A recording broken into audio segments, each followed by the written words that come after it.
novel Band Fags. Frank is a Brooklyn-based actor and playwright. His full-length play, Another Day on Willow Street, was named Outstanding New Play by Coffin Broadway after it appeared in the New York International Fringe Festival in 2007. Other plays have been seen in Chicago, Roanoke, Virginia, and both Dayton and Columbus, Ohio. His teleplay, Blind Face, was a finalist for the Alfred P. Sloan Teleplay Competition at Carnegie Mellon University, where he received his MFA in dramatic writing in 2006. He is a member of the Screen Actors Guild, the American Federation of Television and Radio Arts, and Actors Equity Association.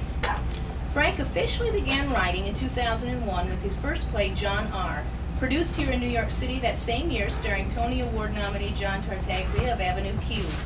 The coming-of-age, coming-out story now serves as the basis for Band Fags. Set in the Detroit suburb of Hazel Park, a.k.a. Hazeltucky, during the mid to late 1980s, it features best friends Jack and Brad. The only thing the boys have in common when they first meet is both plays in varsity band. However, as the two make their way through junior high and then through Hazel Park High School, it becomes clear that maybe that isn't the only thing. Drawing from his own personal experiences, Frank has jam-packed Band Fags with 80s references and nostalgia. With each chapter appropriately titled after a popular song of the period, Band Fags is sure to be a walk down memory lane for anyone who ever saw a John Hughes film firsthand at the box office. Now with that, please help me give a warm welcome to Frank Anthony Polito.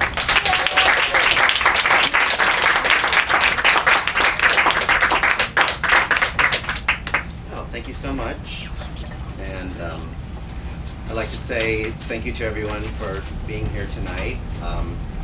As you know, this is my first book signing ever, so to have you all here, it's very special to me.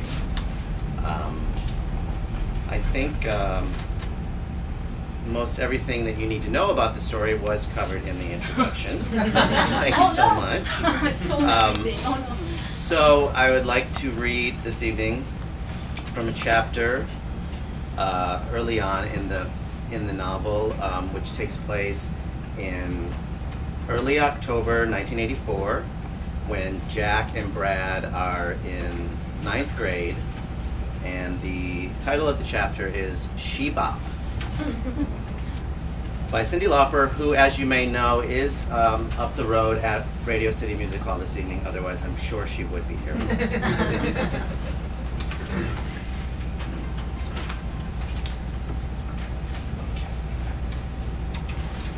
In case you have no idea what the heck we're talking about, let me backtrack a little to this morning before first hour. So there I was, digging through Brad's locker, which is always a total mess. But I finally managed to locate my band folder beneath the pile of his dirty gym clothes. Oh my God, you'll never guess what happened last night. What?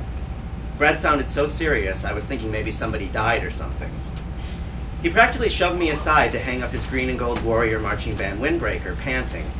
So I'm upstairs in Big Boobs' room, by whom he means his older sister, Janelle. To which I said, da-da-da-da, da-da-da-da, he echoed, getting on with it. So I'm sitting there in Janelle's room. He gathered his thoughts along with his band folder, when I look over on her nightstand and I see it. Then he trailed off. See what? Brad looked around the crowded hallway. Then he turned back to me and whispered, a copy of Playgirl. This, he said, as if it was the most horrifying thing in the whole wide world. So, I said, totally out loud in my regular voice, I mean, what's the big deal anyways? I've seen plenty of naked guys in the locker room at school. Not that I'm looking or anything. So, Brad said, like he was totally about to wet himself, guess who was on the cover? I don't know, I grumbled, because honestly, I had no idea. Maybe that guy from Footloose? He's pretty popular these days. Go on, Jack, take a wild guess. Would you just tell me already? I said, not wanting to guess wrong and look like a total fool. Then I slammed his locker door shut emphatically. Somebody's awfully cranky this morning, Brad said as we moved down the hallway en route to the band room. Somebody was up late last night, I complained. Doing what? He asked, full of nudge, nudge, wink, wink innuendo. Catching up on Days of Our Lives? I've been so busy practicing this week I haven't had a chance to watch a single episode. Mrs. Putnam, our band teacher, passed out a ton of new sheet music for our Christmas concert in December, which is still like 2 months away, but it'll be here before we know it. Busy practicing what? Brad raised an eyebrow, giving me a look. My instrument? Which one, skin flute? by which he meant beating off, which he knows full well I do not do. Are you going to tell me what we're talking about or what? Take it easy, you big baby, I'll tell you. Then he added, you are not going to believe it, ever so dramatically. Probably not, I said, rounding the corner past the guidance counseling office. I sneaked a peek through the glass doors looking for Audrey, by whom I mean my new friend, Audrey Wojcik, first hour office aide. Sure enough, I spied a mass of long, flaming hair behind the counter. Even though I know the school secretary frowns upon it, I knocked on the glass. Audrey looked at me from her filing, caught my eye, and waved for me to stop in.